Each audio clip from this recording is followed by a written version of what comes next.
السلام علیکم۔ سر جی میرا وعلیکم ایک سوال السلام۔ ہے کہ قربانی کے حوالے سے کہ قربانی کرنا تو یہ ہے کہ اللہ تعالیٰ کے ہاں اپنی سب سے قیمتی چیز جو ہے نا وہ قربان کرنا، لیکن لوگ جو ہے وہ قربانی والے دن یا قربانی سے ایک دو دن پہلے لا کے جانور ذبح کرتے ہیں۔ ایک تو یہ ہے، اور دوسرا اب تو یہ ہوتا ہے کہ قربانی کرنے کی بجائے وہ کہتے ہیں کہ کسی غریب کی مدد ہی کر دیں۔ تو اس معاملے میں تھوڑا ڈیٹیل سے بتا دیجیے گا۔ دیکھیں، ہمیں 4,500 سال پیچھے جانا پڑے گا، حضرت ابراہیم علیہ السلام کے دور میں۔ پہلے قربانی کی اساس سمجھنی پڑے گی کہ یہ قربانی ہے کیا، اس کی بنیاد کیا ہے۔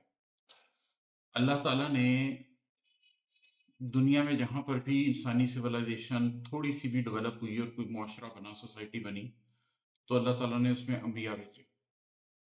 اللہ اپنے نبی، اپنے رسول بھیجتا رہا۔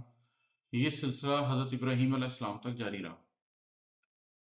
حضرت ابراہیم علیہ السلام کو جب اللہ تعالیٰ نے چن لیا تو وہاں پر ایک تبدیلی یہ آئی کہ اس کے بعد ابراہیم علیہ السلام کی ذریت کا انتخاب کر لیا گیا، اور اس کے بعد جو نبوت کا سلسلہ ہے وہ بنی اسرائیل میں اور بنو اسماعیل میں، مطلب بنی اسحاق میں اور بنی اسماعیل کے اندر اس کو چن لیا گیا۔ دین ابراہیمی کا آغاز ہی یہاں سے ہوتا ہے۔ ہم جو مسلمان ہیں، ہم بنیادی طور پر کہتے ہی ہیں کہ ہم دین ابراہیمی پر کھڑے ہیں، ٹھیک ہے۔ ہم درود شریف بھی پڑھتے ہیں تو اس میں ہم جس طرح پروفیسر صلی اللہ علیہ وسلم کا ذکر کرتے ہیں، اسی طریقے سے پہلے ہم ذکر کرتے ہیں ابراہیم علیہ السلام کا۔ تو اس پہ بہت علماء کرام کا یہ خیال ہے کہ کائنات کی جو دوسرے نمبر پر افضل ترین شخصیت ہے وہ ابراہیم علیہ السلام۔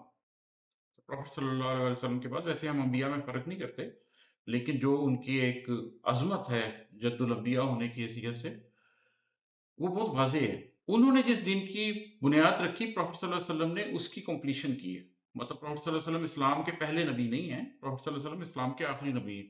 آدم علیہ السلام سے، نوح علیہ السلام سے ہی وہ چل رہا تھا، لیکن ابراہیم علیہ السلام کے اوپر تو باقاعدہ اس نے ایک دین کی حیثیت اختیار کر لی۔ یہ جو ہم قربانی کرتے ہیں یہ اس دین ابراہیمی کی ہسٹری ہے، مطلب یہ پچھلے 1400 سال کی تاریخ نہیں ہے، یہ پچھلے 4000 4,500 سال کی تاریخ ہے۔ آپ کے پہلے سوال کا جواب میں پہلے دے دیتا ہوں۔ دیکھیں، اپنی قیمتی چیز کی قربانی کرنی ہے۔ عید الاضحیٰ پہ ہم جو قربانی کرتے ہیں وہ ایک سمبولک قربانی ہے، سال کے باقی 365 دنوں کے لیے یا 355 دنوں کے لیے قمری حساب سے آپ کو یہ احساس دلانے کے لیے کہ قربانی کی زندگی گزارنی ہے۔